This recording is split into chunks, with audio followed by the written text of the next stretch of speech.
Próxima atração: Memória Viva.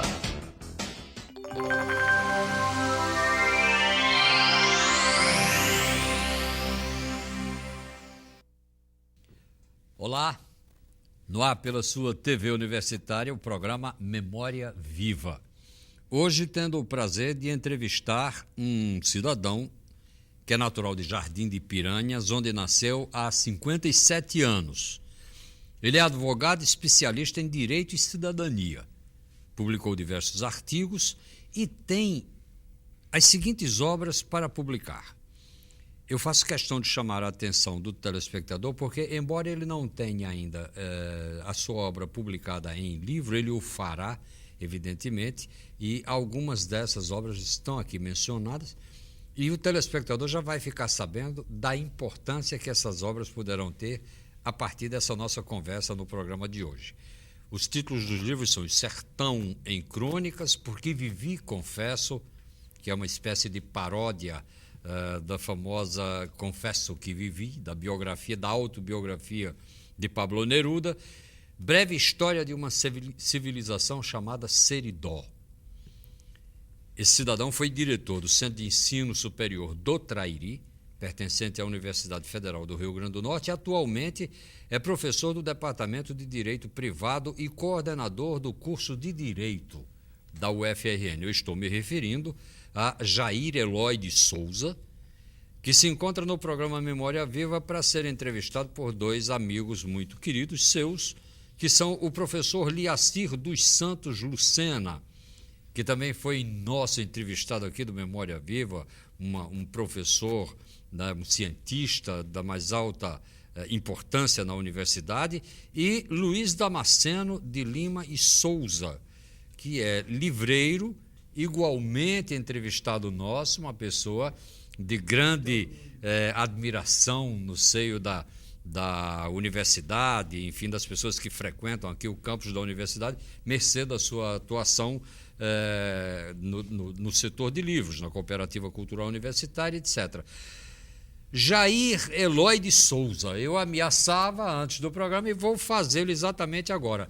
O seu nome contém o nome, né, de uma figura extraordinária aqui do Rio Grande do Norte, que foi o velho senador Eloy de Souza, etnógrafo, não é? Estudioso das questões seridoenses e do sertão como um todo, etc. E era interessante que você pudesse falar não apenas um pouco sobre isso, que há de ter sido, quem sabe, algum capricho familiar ou opção partidária, Jair, e, claro, da sua infância, da sua rica infância, a partir de Jardim de Piranhas. Seja muito bem-vindo, Cavalcante. Meu caro Tarcísio, professor Liacir, Luiz Damasceno, a minha ancestralidade tinha uma vizinhança muito grande com essa verve poética e prosaica, obviamente num contexto de uma oralidade, porque eram pequenos sitiantes, matutos comboeiros, que davam, sabiam de informações, de notícia, tanto quando se encaminhavam para o Cariri, né, buscar farinha e rapadura no Cariri, quando transportavam, naquele trabalho de almogrevaria, o peixe escalado para adquirir a aguardente e a farinha ou a própria rapadura lá no brejo. Então, efetivamente, essa coincidência de Eloy de Souza, que para mim é salutar, por força da beleza,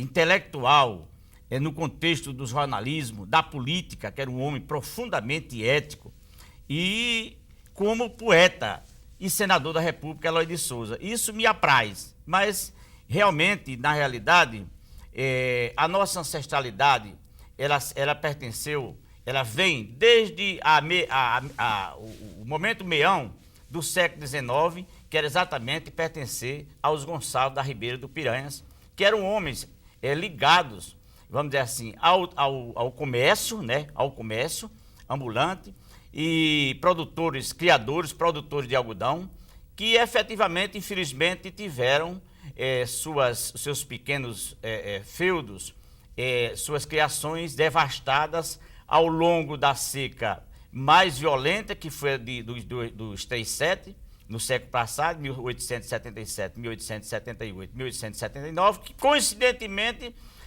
vamos dizer assim, foi a vigência da gesta de Jesuíno Brilhante, o cangaceiro romântico da Serra do Cajueiro, e efetivamente cá já no século XX, a seca de 15, que foi devastadora, e a de 19. Então, a seca de 15, efetivamente, foi uma seca de uma travessia muito difícil. Por quê? Porque já se achava preso na casa de detenção de Recife o fascínio Antônio Silvino, né? Antônio Silvino, e os grupelos ficaram distribuídos, avulsos, atuando desde o Teixeira, Vale do Rio do Peixe, o Espinhara, o Vale do Piranhas, até atingir a Pudi. Isso criava efetivamente uma dificuldade muito grande para os matutos comboieiros, almocref, buscarem a farinha e rapadura lá no Cariri, né? Lá no Cariri, primeiro pela travessia das serrarias paraibanas e cearenses, e dado também a presença desses grupos de cangaceiros que ofertavam uma violência recrudescedora, muito maior do que quando acompanhada com seus chefes. Então isso trazia uma dificuldade muito grande. A outra era a presença do felino nas secas, porque como todo mundo sabe, o ecossistema no sertão, ele se estabelece quando a quadra chuvosa, né? A quadra chuvosa ela começa, que as lagoas, os charcos, os açudes se enchiam de aves aquáticas. Isso aí trazia um baita refrigério, tanto para os gados, para as criações, como para o felino. Por quê? Efetivamente, o felino deixava de atacar muitas vezes as pessoas e ao rebanho, e tratavam de viver na pradaria consumindo essas aves, quer dizer, essa fartura do sertão. Então, efetivamente, nós pertencemos a uma saga bonita de homens que viveram, vamos dizer assim, no coice da burrarada, mas que trouxeram essa contextualidade, né, no bojo da oralidade, de todos os costumes, de todas as andanças, da gesta épica do sertão, seja em termos de versos, seja em termos de prosa, seja em termos de informações concretas, inclusive que desaguaram essas informações nesse contexto de obra que nós temos aí, o Perfeito. Sertão em Crônicas, né? Perfeito. Breve História de uma Civilização, chamada Seridó. Perfeito. E efetivamente essa paródia que eu me reporto porque vivi, confesso, a Pablo Neruda, né? Perfeito. A sua obra, Confesso que Vivi. Perfeito. Jair, o telespectador já percebeu, né? Ele é uma torrente, ele é uma coisa prodigiosa em matéria de descrição dessa coisa, a própria maneira de ele falar. Ele falou do coice da burrarada, né? O pai dele era um almocreve, portanto, fazia esse tipo... O avô, perdão. Fazia esse tipo de... Mas aí vocês, a família se fixa em Jardim de Piranhas, não é? Ou já estava? Não, já era originária, já pequenos sitiantes, etc. Muito bem. E aí, Jair, você se reportou também às secas de 77 do século XIX. 78 e 79. Os 3 anos, 77, 78 e 79. Reportou-se a seca famosa de 15, que Raquel de Queiroz imortalizou, aquela tragédia num romance famoso, do chamado romance de 30, que Luiz vendeu tantas vezes já, e não se referiu a uma outra seca que mais ou menos vai coincidir com Jair, menino já taludo, já desarnado, então, que vai ser 58. Queria que você descrevesse um pouco esse cenário para o nosso telespectador e mencionasse como é que você, de repente, se transforma num caçaco e você, mais na frente, vai ajudar a transportar água para construir uma parede de açude. Isso é uma loucura. Narra esse negócio para mim. Na verdade, a nossa saga, ela começa nos idos de 1905, quando meu avô, 1906, quando meu avô vai à primeira semana de aula, e com os 8 dias de aula do professor Bernardo nas Flores, em Jardim de Piranhas, ele recebe a notícia de que seu pai, que estava há vários dias num baixiote lá, debaixo de uma latada, sob folha de bananeira, padecendo de varíola. A comida era deixada... A famosa bexiga. Bexiga. A comida era deixada a 50 ou 100 metros desfavorável ao vento. É Ou seja, mesmo. para não... deixavam lá. Só no segundo dia que foram deixar a comida, é que perceberam que meu bisavô, o pai do meu avô, o Eloy de Souza, que era um homem que vinha de proprietário de fazenda, então perceberam que ele estava morto, essa que é a verdade. E meu pai foi obrigado, meu avô foi obrigado a voltar para cuidar dos seus irmãos, que não era o mais velho, mas era o mais talentoso, certo. Essa que é a verdade. Certo. E esse homem, com apenas 8 dias de sala de aula, ele efetivamente sabia ler, escrever, né, as 4 operações de conta, e ainda trazia uma sua verve poética para nós, que costumava recitar durante 20 ou 25 minutos, o famoso verso de Canhotinho sobre a enchente de 24, donde agora, recentemente, em Alpenes da Cauã, salvo melhor juízo, o jornalista Vicente Cerejo, pergunta a Oswaldo Lamartine: doutor Oswaldo, queria que o senhor recitasse um verso que tivesse simbologia e perfeição na sua rima. Aí ele diz: das goelas da Serra do Teixeira, o Espinhara recebe seu enchimento. Banha-Patos faz curva em Serra Negra e continua seu curso violento. E despeja no rio de Piranha, légua e meia da Baixa de São Bento. Doutor Oswaldo disse: isso é de um poeta anônimo. Mas não era não, é de Canhotinho. Esse verso faz parte de um grande poema sobre a enchente de 24, que coincidentemente foi quando o grupo de Lampião veio a Souza, depois da quadra chuvosa, dar uma surra em Otávio Mariz, e não o achando lá, eles iam a pedido de Chico Pereira, né, que tinha um destempero com Otávio Mariz, certo. E foi que aconteceu. Efetivamente, eles saquearam 70 contos de réis, quantia esta que, se nós imaginarmos hoje, dava para instalar dois vapores ou 2 usinas de beneficiamento de algodão. Pensou. Veja só, esse dinheiro, Lampião não veio, porque estava sendo tratado na Serra do Catolé por 2 metros de Recife, levado para o Marculino, que era exatamente o genro do agiota dele, que era o coronel de Missão Velha, Isaías Arruda. Então, efetivamente, eles pegaram esse dinheiro e deixaram com o Zé Pereira de Princesa, que também era um agenciador da riqueza monetária de Lampião. Foi a última vez que Lampião pôde falar com o Zé Pereira. Certo. Ele se tornou inimigo, atraía Lampião para as mangas das suas terras, dos seus feudos, do seu latifúndio, e avisava a polícia, inclusive com fogo. Só na segunda vez foi que Lampião percebeu que estava sendo traído. Certo. E morreu odiando Zé Pereira de Princesa. Certo. Então, voltando à questão, por exemplo, dessa transmissão cultural... Certo. Pode ser, né? Não, claro. Você falava que o seu avô, depois... Então, com 12 anos, ele ganhou... Desarnado. Ele já ganhou o coice da burrarada. Certo. Pegando mercadoria com seus primos, sendo matuto com boeiro, Certo. fazendo aquele adjutório, e aí criou-se nele a vocação de, mesmo na diversidade, ter alguém, entendeu? Ter alguém na universidade, ter alguém formado. Certo. Papai era colega do Dr. Gomes, um dos acionistas do Hospital Memorial, a diversidade eram grandes e efetivamente ele não pôde se formar. E meu avô achou por bem investir na minha pessoa, que era o neto preferido. Certo. E vendia o algodão na folha, o famoso rasga-letra, Certo, que era certo, colhido certo. em maio, exatamente... Explique para o telespectador essa expressão rasga-letra. Pois muito bem. O rasga-letra é o seguinte: o produtor fazia o empréstimo e assinava a promissória ao comprador, né? Ao comprador. E aí, quando o algodão branco, que não era o mocó, ele estava casulando e já o comprador, que emprestava o dinheiro, ia lá, via o algodão e aí despachava aquele dinheiro, fornecia aquele dinheiro. Quando dava maio, colhia, só dava uma catagem, uma panha.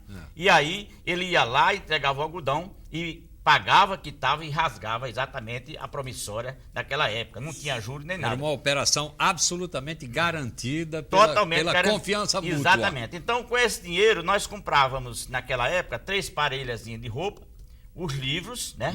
Um dinheirinho para lanchar, que a gente estudava em Pombal, na Paraíba, na casa de uma parente, nesse período.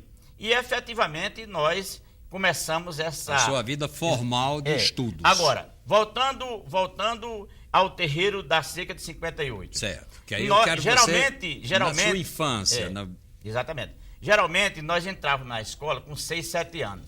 Só que, quando bateu 58, seca, recrudescida, já tinha estrada, caminhões e tal, mas foi uma quadra, vamos dizer assim, foi uma década de muita dificuldade. 51 foi seco, 53 foi desmantelado, 54 também, e 58 veio arrasar.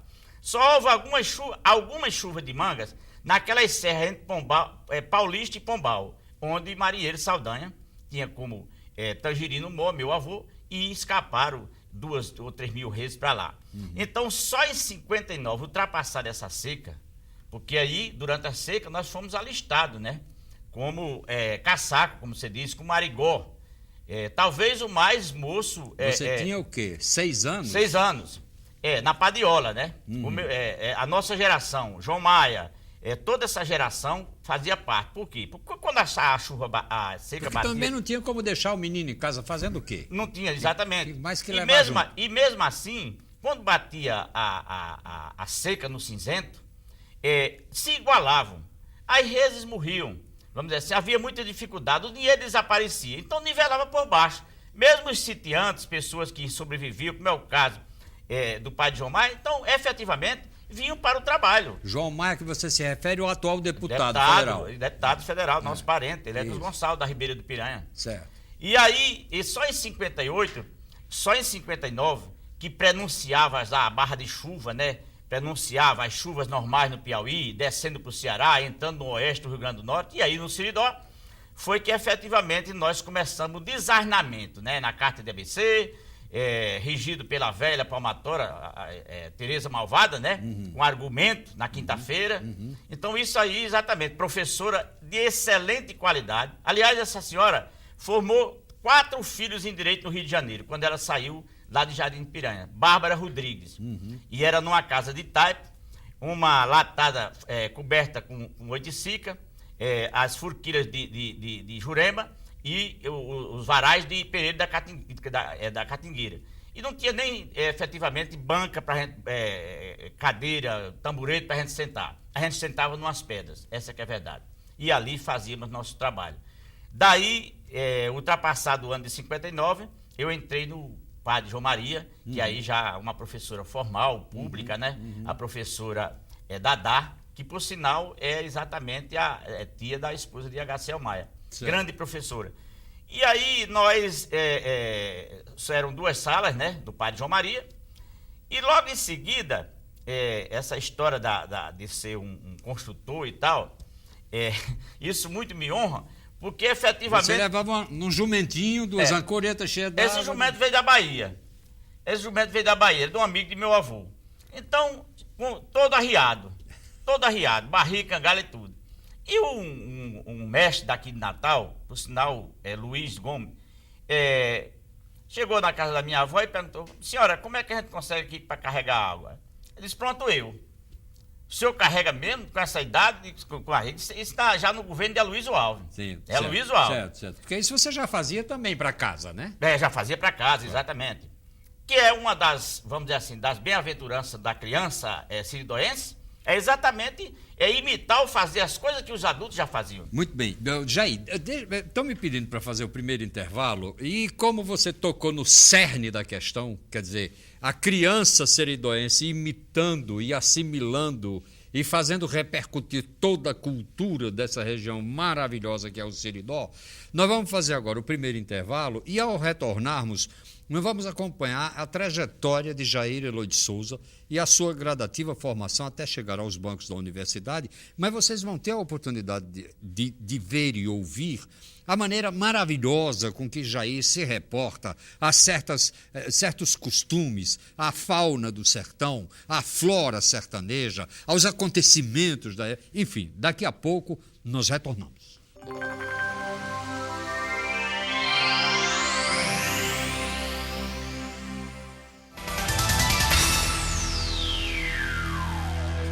Reportagens, entrevistas, esportes, cultura e entretenimento é no TVU Notícias. Fique atualizado, sintonize na TVU.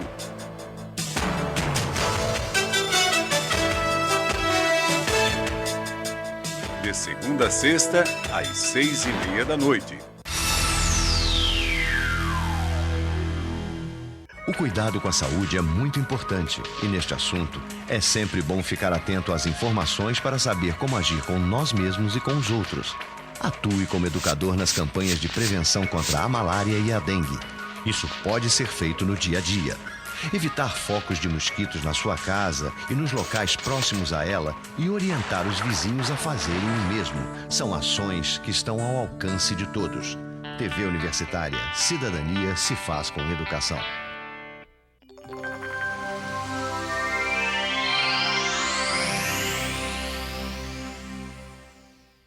Bem, nós retornamos com o programa Memória Viva e eu passo a palavra a Liaci dos Santos Lucena, conterrâneo e amigo dileto de Jair Eloy de Souza, para dirigir-lhe uma pergunta. Liaci, por favor. Jair, você é um representante do Siridó, fiel às suas origens, e você aqui tem falado muito da cultura do Siridó, que você tenta propagar e preservar, não é? Eu gostaria que você falasse disso, que você classifica até mais do que cultura, de uma civilização. Quais são as características da civilização do Siridó?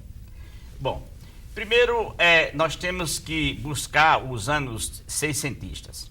Por exemplo, depois da Guerra dos Gentios Bárbaros, em 1694, onde foram trucidados um pé da Serra da Rajada, ali na vizinhança do Alcauã-Siridó, por uma parte do texto de Domingos Jorge Velho, que se achava acantonado lá na sua propriedade em Conceição do Piancó, que era o Siridó paraibano.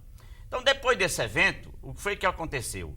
Os currais adentraram no sertão, patrocinados não pelos que habitam a silhueta do Verde Carnavieiro, mas, sobretudo, pelos pernambucanos e paraibanos que passaram a ocupar os sertões com o empreendimento altamente benéfico e socializante no contexto do Siridó, do sertão e do Siridó. Por que isso? Porque, efetivamente, havia, por exemplo, a parceria, havia uma cogestão.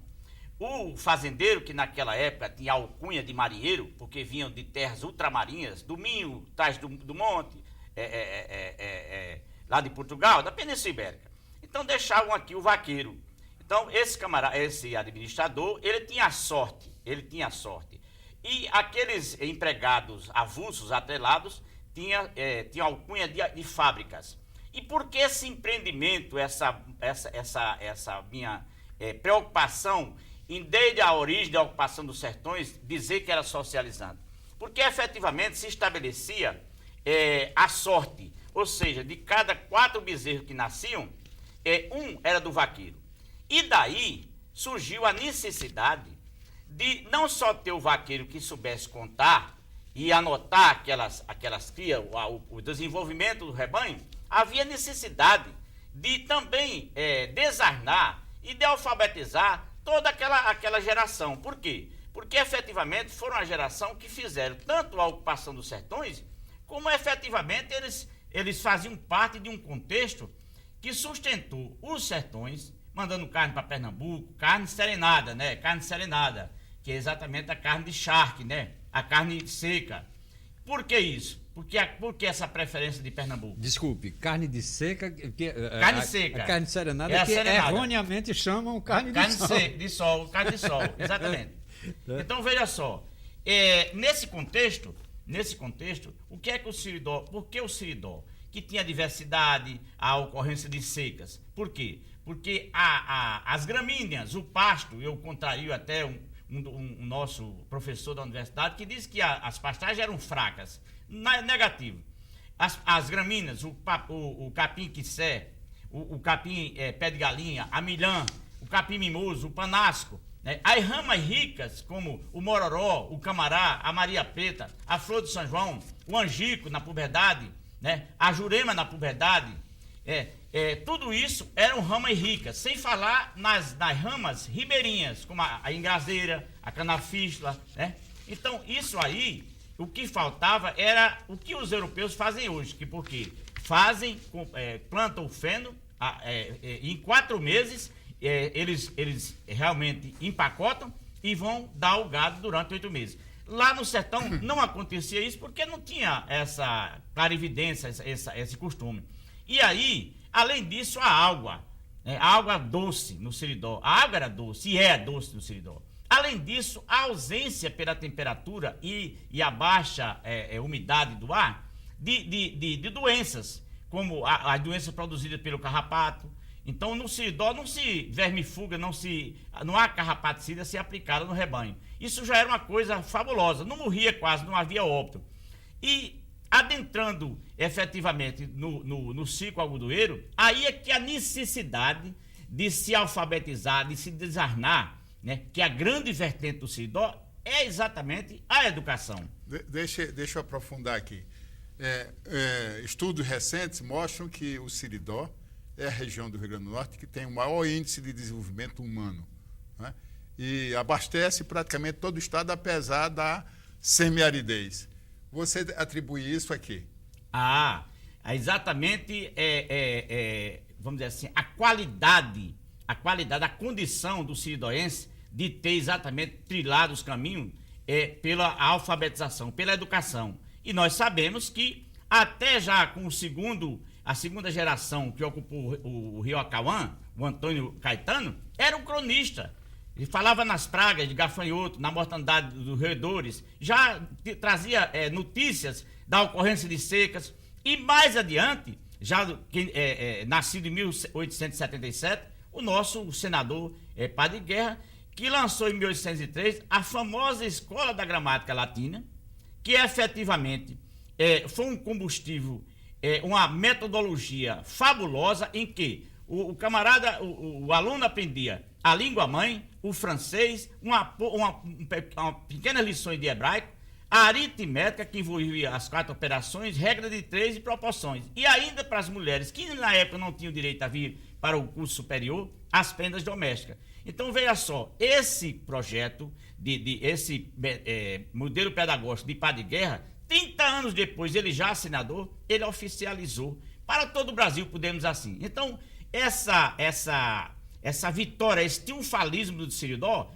é porque o siridoense é um homem que trilhou pelo caminho do desarmamento, da educação, né, de fazer-se ver que os homens de bem, quer dizer, aquela cultura, o caráter do siridoense é profundamente vocacionado pela cultura, inclusive ajudado pela igreja. Porque toda família que queria ter status tinha que ter um padre na família. Essa que é a verdade. Quando os padres, alguns um pouco aristocratas, e que não queriam ensinar os desaquinhoados, aí o fazendeiro que precisava dessa trupe de pessoas alfabetizadas, que hoje exatamente trouxe a figura do mestre-escola, que eu fui aluno do mestre-escola, com a palmatória, com argumento e tudo. Então, a vertente do Seridó, de ser magnânimo, inclusive na crise do algodão, com o bicudo e os preços e a falta de produção a contento, por exemplo, lá no Mato Grosso, um hectare, no hectare produz 6 mil quilos, 6 mil quilos. No semiárido do Seridó só produz 1.200, com a presença do bicudo.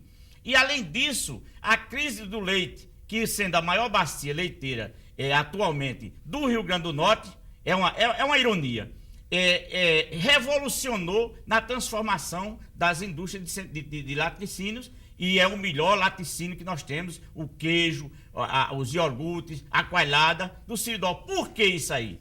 Porque as ramas nossas, quer dizer, a pasta do algodão, as ramas nossas são profundamente generosas em proteína e em degustação, em gosto, diferente daqui do litoral, que só tem a catanduva, e eles dão mandioca. 1 litro de leite do Seridó passa mais tempo para apodrecer, para se deteriorar, do que 1 litro de leite daqui do litoral. Jair, parece que isso não se aprende na escola. Além da boa educação formal, parece que houve lá uma educação familiar que se com certeza transmitiu de pai para filhos. Eu queria pegar carona nessas observações tão boas de Liaci para fazer uma provocação para você, Jair, que é assim. O telespectador já percebeu que o sertão está dentro de você e você o conduz para onde você vai.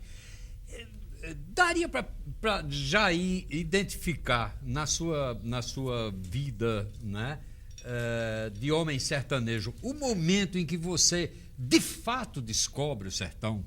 Vale dizer, o momento em que Jair se descobre sertanejo, como uma destinação humana. Eu não sou, embora você tenha convivido tanto tempo, tenha, enfim, morado desde muito tempo também já aqui na capital e ser um homem urbano, eminentemente, você ainda hoje viaja regularmente para o sertão, você tem propriedade, a família da sua esposa, enfim. Quando é que Jair olha para o sertão e diz assim, peraí, esse de fato é o meu mundo e tal? Como é que isso... Olha, meu pai era um alfaiate e era um homem que tinha uma verve poética e prosaica. Lia o Cruzeiro depois que tantas outras pessoas que eram aquionadas liam.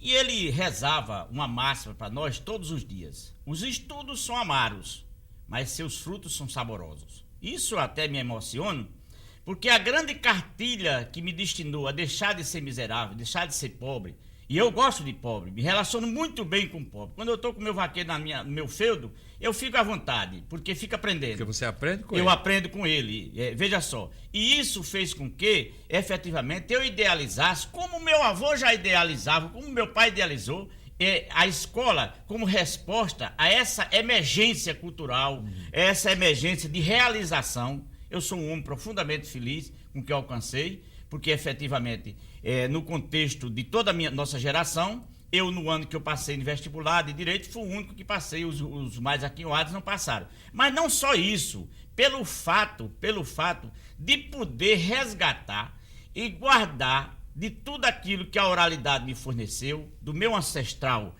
avô, do meu ancestral pai, entendeu? Toda aquela gesta épica dos costumes, dos entretenimentos, vamos dizer assim, de todos aqueles hábitos e dos bons caracteres. Quer dizer, nós tínhamos uma estação da oralidade, quando atravessávamos, por exemplo, a hora do ângelo, e que esperava ser de 7h30, 8 horas, nós tínhamos uma confluência e nós aprendíamos, vamos dizer assim, tudo que fosse tipificante e edificante daqueles que fizeram o bom padrão da família religiosa, da família cristã, aqueles que realmente desempenharam, mesmo na condição de coronéis, foram verdadeiros juízes arbitrais. Então, naquela oralidade ali, daquela estação da oralidade, aí vinha os 12 padres de França, vinha o pavão misterioso, vinha, por exemplo, a gesta lampiônica. Eu estava lendo, por exemplo... Isso em conversas no alpendre. No copiar. Exatamente. Exatamente. Eu estava lendo Padre Cícero agora recentemente, nada de novidade para mim, porque a Beata Maria Araújo eu já sabia tudo que ela fez, meu avô contava eu com 7, 8 anos. Então, essa pretensão de contextualizar de forma épica e ética o sertão. Primeiro, como você disse, tem um cunho etnográfico, né? A linguagem é um ramo da antropologia que efetivamente, e que pouca gente sabe, essa que é a verdade. Mas, e além disso, deixar o meu testemunho da minha geração para que efetivamente esse elo chamado Siridó, que eu considero uma civilização, pela forma dos empreendimentos vividos por lá, pela forma da degustação da alimentação, pelas relações que existiam entre os próprios quando existiam os coronéis, porque os nossos coronéis desculpa, os nossos coronéis eram diferentes dos coronéis alagoanos, dos coronéis pernambucanos. Eram melhores do que os outros? Muito melhores. Eram formadores de opinião, Você está advogando em causa própria, pois viu? Mas eram homens que tinham, vamos dizer assim, vamos dizer assim, a inserção sobre os seus, mas de forma pacífica, de forma protetora, e essa que é a verdade. Nós não temos casos de truculência. 2 casos de truculência ocorreram no Siridó. Um foi uns soldados que vinham fazendo arruaça de Caicó ali pro Acari, que realmente deram cabo. E Félix dos Garrotas, não sei se o rumo também. São 2 episódios. Todas os outros, o procedimento dos coronéis eram profundamente vocacionados para resolver o problema a contento, sem qualquer desvario. Quer dizer, a coisa do compadrio funcionou de fato aqui, né? Sociologicamente falando. Mas deixa agora vamos à aula prática realmente dessa questão. Eu tenho aqui no seu currículo uma série de artigos seus publicados, cujos títulos, eu vou ler alguns, e o telespectador vai certamente ter aguçada a sua curiosidade. De quem perdeu a virgindade e virou dama da noite. Naturalmente que é um artigo de incursão também pelo lado, digamos assim, amoroso, etc. Mas diabos também. Muito bem. Do sertão de Comboieiro, a piraca vai pro brejo. O Acauã, o Caboré de Oco e a Mãe da Lua. Histórias que me contou o velho matuto Eloy de Souza, avô dele. Na primavera de um julgador, um fluido de justiça. O dueto sinfônico das casacas de couro na ribanceira do rio Piranhas. O que é esse dueto sinfônico de casacas de couro na ribanceira do rio Piranhas? Explique isso. Você chega ao cúmulo de imitar alguns cantos de pássaros da região. Como é essa história, Jair? Me expliquei. Olha, o sertão ele é rico porque as aves elas têm costumes e até cantos que podem mudar de acordo com a ocasião. Por exemplo, a Cauã, ela é efetivamente nas tardes da lua setembrina em diante, elas têm um canto compassado e triste. Mas efetivamente, quando bate a quadra chuvosa violenta, ela acelera o canto e ela canta no voo. Essa que é a verdade. Então, veja só, o juriti, que no Trairi existe, mas, e não, a asa branca não tem no Trairi, só tem no sertão. Mas o juriti, quando percebe que o vaqueiro, à procura do bezerro que a vaca escondeu, se aproxima do seu ninho, ela alonga o seu arrulho para dar uma demonstração de que efetivamente ela está longe. E efetivamente, se ela for pega desapercebidamente e tiver com ovos, ela quebra todos os ovos e vai fazer sua postura no outro canto. É mesmo? Então isso é uma coisa, vamos dizer assim, profundamente generosa. Aí você me diz, casacas de couro. As casacas de couro, elas, durante a quadra chuvosa, elas fazem os seus ninhos nos umarizeiros, naquelas áreas de baixio, né, de massa pesada, de vale de açude e tal, nos umarizeiros que são espientos. Mas durante a seca, no rio Piranhas, onde tem água cristalina, ela faz nas ramas da jurema d'água. Como fica perto da salamandra d'água, que é uma cobra, ela realmente permeia por aquilo ali, então ela faz o ninho de gravetos de jurema seca, altamente espienta, de uma forma trançada, como se fosse uma verdadeira cidadela. E uma coisa interessante, a casaca de couro, ela só anda a dois. Se uma morrer, a outra efetivamente não sobrevive. Como o inambu, que Catulo da Paixão Cearense deu o nome de sururina.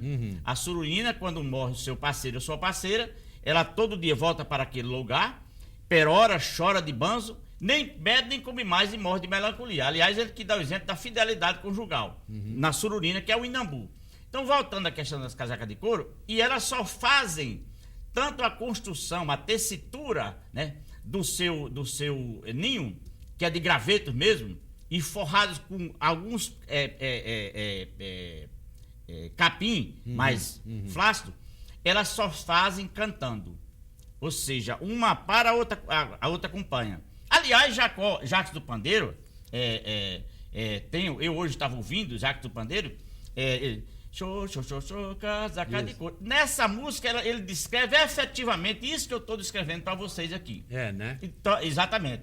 E elas colhem o alimento exatamente na dupla.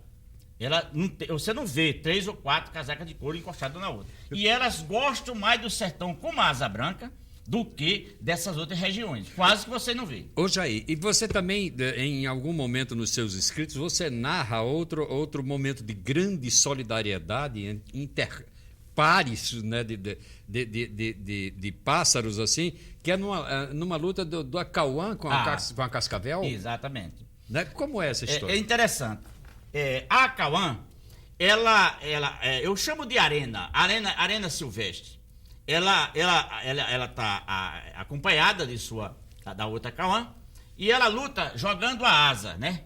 Quando a serpente pica nos artelhos, obviamente, que ela esmorece. Mas a outra não sei de onde, nunca me explicaram, não se conseguiu, traz uma fécula amarela e põe no bico da K1 ferida. Esse é um mistério sertanejo que você não... Pois é, ela retempera, ela revigora e termina matando a serpente. Veja só que coisa bacana. Isso meu avô me contava, isso meu pai me contava, isso é uma evidência, entendeu? Vem aquela fécula, ninguém sabe de onde. É como o exemplo do Tijuaçu. Fécula retirada de uma árvore que você não sabe, né, qual é. Essa é uma questão que também acontece, por exemplo, com o Tejo, Tijuaçu, Lagarto, na briga em famosa, que ele exatamente. tem que ter um pé de pinhão perto. Isso é que é verdade. Exatamente. E outra coisa, ele no início da quadra chuvosa, raramente você vê isso. Por quê? Porque eles passam o período de estiagem se consumindo a sua cauda. Eles só param quando atinge os vasos sanguíneos, que efetivamente eles param e ficam só com a maçaroca. Então ele não pode lutar contra a serpente. Essa que é a verdade. E nem tem... Mas quando chega o inverno... Aí, exatamente. E ele só engorda no final da quadra chuvosa. Perfeito, essa que é a verdade. Perfeito. Jair, nós vamos agora para o terceiro e último intervalo.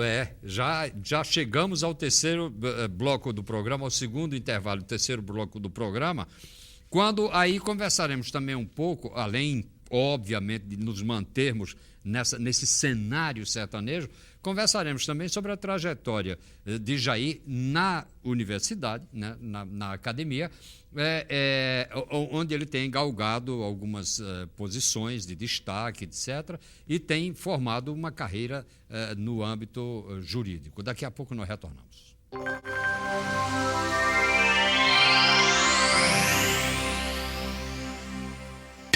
Ela me acolheu demais. 55 documentários inéditos, 55 realizadores, 55 olhares de norte a sul do Brasil. Toda quinta, às 11 horas da noite. Reprise no sábado, às 8 horas da noite. Doc TV, quando a realidade parece ficção, é hora de fazer documentário. Apoio, Banco do Nordeste. Realização, TV Universitária. Você já pensou como é não saber ler? Não reconhecer as palavras e por isso não ter oportunidade no mercado de trabalho? Você que teve a oportunidade de estudar, seja um multiplicador. Ajude um programa de educação a funcionar melhor. Adote um estudante. Ajude esse estudante com seus conhecimentos. Doe livro e material didático. Colabore para que possamos construir uma educação de qualidade. TV Universitária. Cidadania se faz com educação.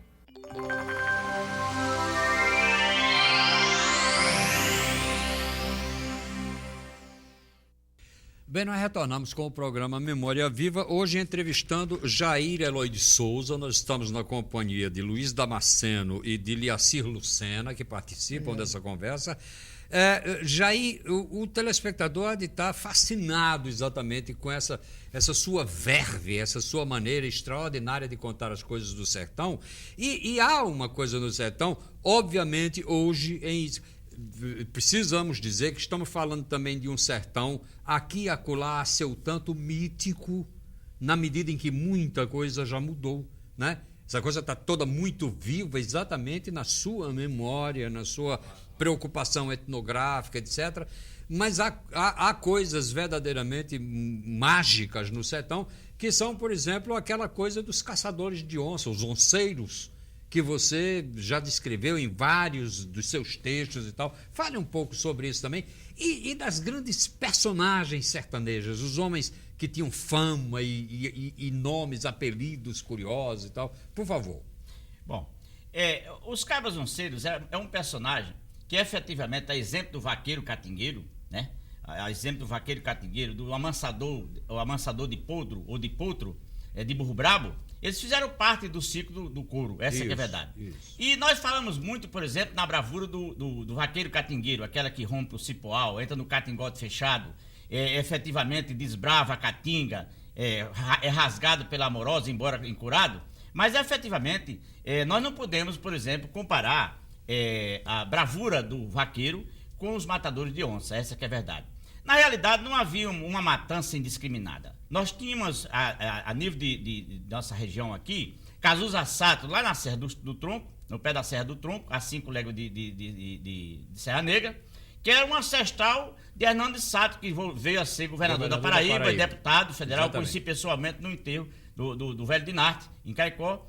E em Miguelão das Marrecas, na Serra do Doutor. E Zé Gordo, lá em Serra Corá. Miguelão das Marrecas. Miguelão das Marrecas, decantado pelos cantadores de viola. Então, efetivamente, esses homens, eles matavam o felino, principalmente nos anos de seca. Por quê? Como eu falei, nos anos de seca havia um desequilíbrio do ecossistema. As aves ganhavam, por exemplo, os alagadiços de Pernambuco, as áreas verdes, aliás, os alagadiços do Maranhão, os alagadiços de Pernambuco. E, efetivamente, a onça vinha buscar a miunça no chiqueiro de casa. E se encontrasse, por exemplo, alguém numa viela, num caminho daquele, numa vereda daquele, também atacava, não tinha problema. A fome, era uma questão de sobrevivência. E principalmente o rebanho. Um fato interessante, quando não tinham touros, os touros viviam brigando. Se eram 4 ou 5, eles delimitavam o território e o seu lote. Brigavam entre si, pelo território. Mas quando o felino fustigava, os touros se harmonizavam. Eles convergiam e juntavam todo o rebanho e ficavam em ciclo para que o felino não atacasse. Agora, fato interessante é que Cazuza Sato, em cada estaca do seu curral, cada mourão, tinha uma carcaça de onça. Mas não é que ele gostasse de matar.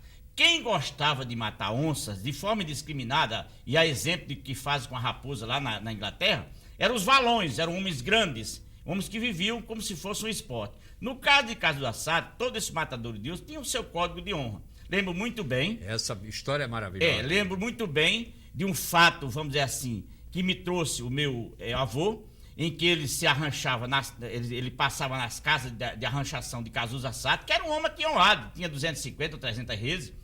E aí, ele é convidado, né? Não é contratado, não, convidado para dar cabo de um felino lá para aquelas serras de Giacho Cavalo, entre Catolé do Rocha. E já no último dia, quinto dia, né, sem encontrar, mesmo com um positivo daquela região que conhecia os penhascos, as furnas e tal, mas não dava com a onça, né? E a onça estava estragando o rebanho daqueles fazendeiros, né? E o que foi que aconteceu? Ele já no final da tarde da quinta-feira, quase na hora vesperal, o que é que acontece?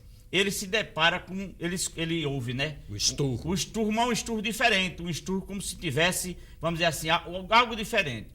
Ele faz a provocação e o felino não põe a cara. Porque ele tinha que saber se eram 2 ou 1, né? Então deixa os cachorros, deixa os seus alforjes, né? Com o positivo e sobe só com a zagaia.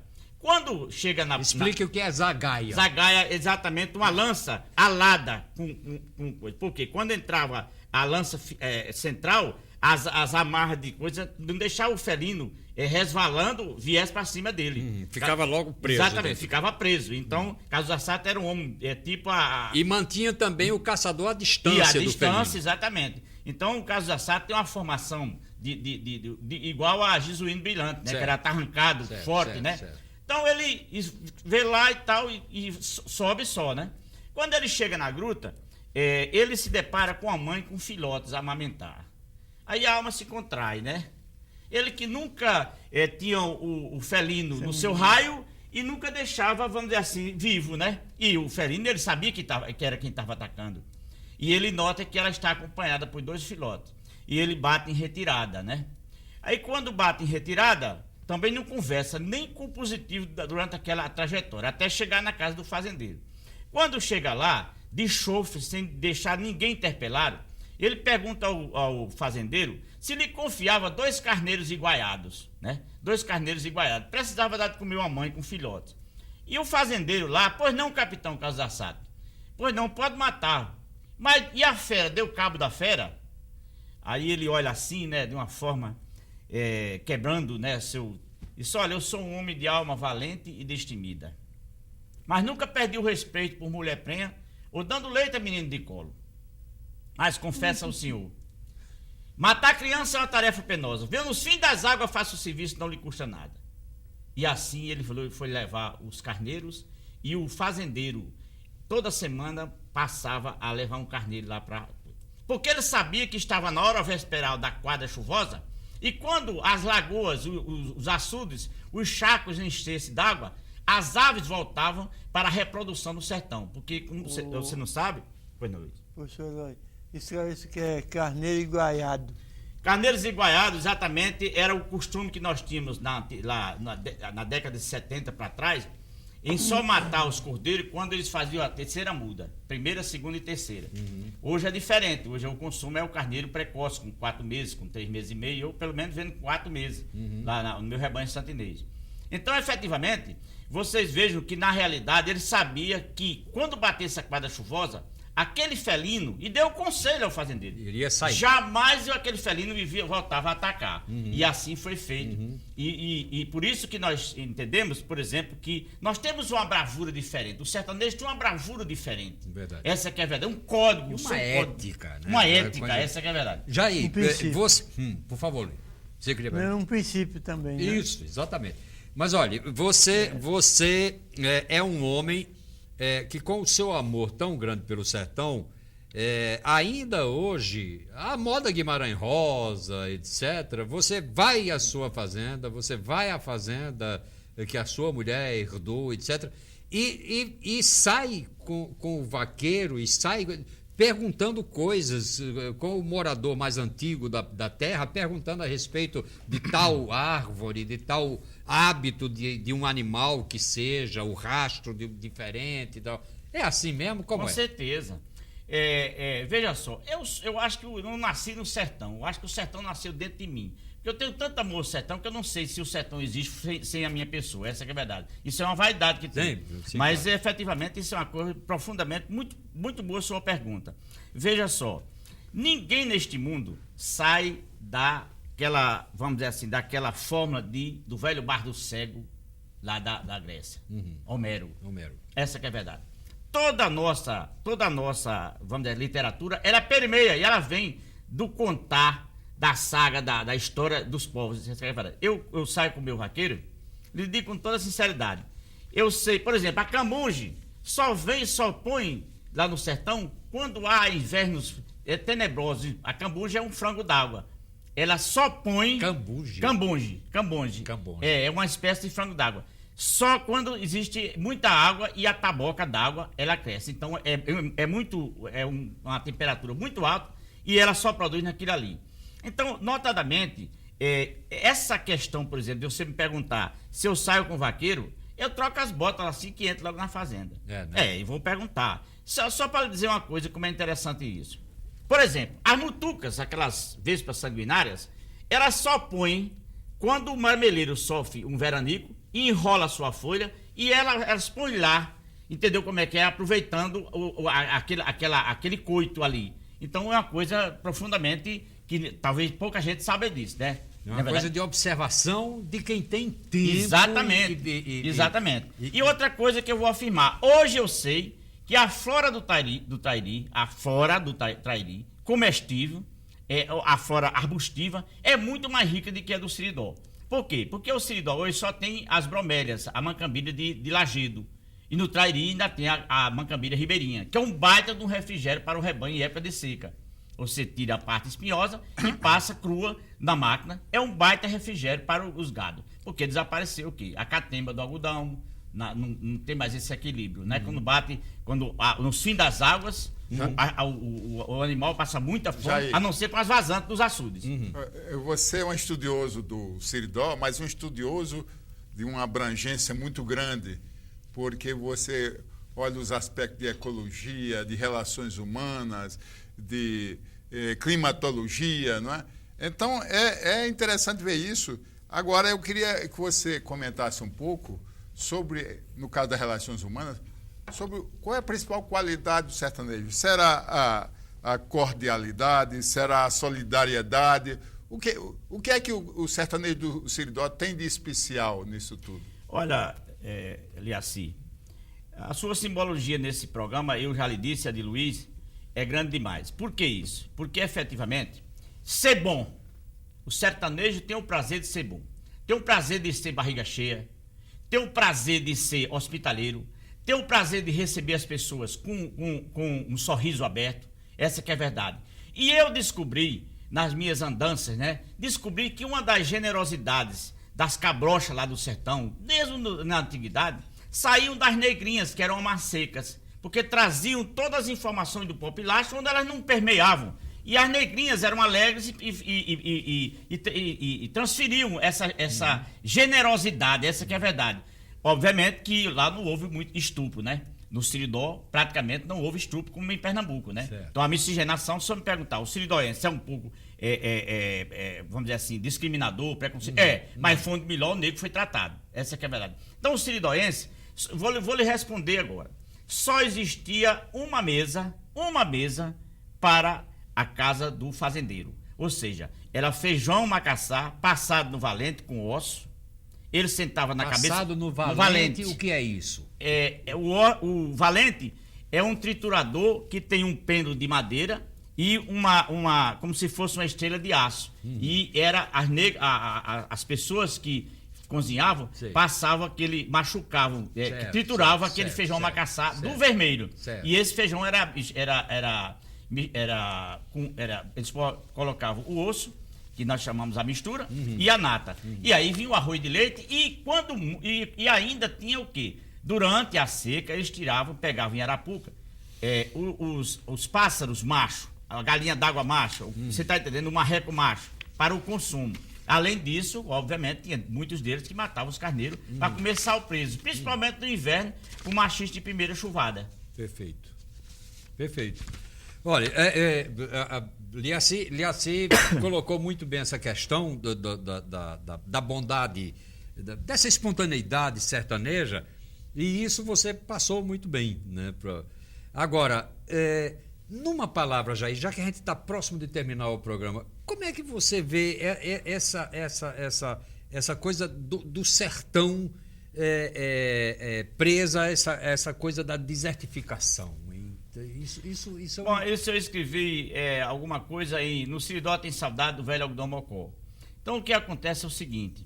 Primeiro que eu vi uma discussão hoje ali na universidade, um pouco que eu vi, tem muita gente teorizando. Então veja só, o sertão, o que nós precisamos é exatamente deixar que as vertentes do charco d'água, como eu faço, não se desmatem. Por quê? Porque a água sendo colhida da grota, entendeu como é que é? Ela não vem ácida, ela vem doce. Essa que é a verdade. Então, aonde tiver água boa, entendeu como é que é? Não se mexer. Por quê? Porque o sertão não tem a garoba que dê certo. A garoba só gosta de terras férteis, solos profundos. Essa que é a verdade. Então, eu fiz o açude. Doutor, você não vai limpar a bacia do açude? Disse, não, senhor. Eu quero grota, eu quero que haja a sedimentação, a decomposição de toda a folhagem. E para isso que eu tenho água doce e os outros têm água salgada, salobra, que mata maribundo, como diz eles lá. E eu com água doce. Meus animais não têm problema de intestinal, de úlcera, essas coisas. Porque a água que eles bebem é água doce, inclusive os humanos bebem de lá. Perfeito. Então isso é um cuidado que a gente tem. Eu sou um profundo amante da natureza. Eu choro, só não faço chorar quando um animal meu, eu não consigo salvá-lo da morte. Então isso é uma coisa enraigada, essa que é a verdade. A natureza, para mim, é uma eterna amante, essa que é a verdade. Bom, Jair, esse programa, eu não me canso de falar, né? Sobretudo quando a entrevista é tão interessante como essa que nos deu Jair Eloy de Souza, sofre da angústia do tempo, né, que é inapelável, e chega um momento que a gente tem que terminar. Mas eu queria lembrar ao telespectador que este cidadão, esse sertanejo que teve no programa hoje, ele pertence a uma linhagem nobre, uma linhagem que passa por Euclides da Cunha, que passa por Guimarães Rosa, que passa por Ariano Suassuna, Oswaldo Lamartine, Zé Lins do Rego, Paulo Balá, Eloy de Souza, o escritor, irmão de Henrique de Alta, Juvenal Lamartine, o velho Juvenal Lamartine, primo do avô de Jair Eloy de Souza. Enfim, tem pessoas que, à sua maneira, mantêm vivo e fazem eterno o sertão.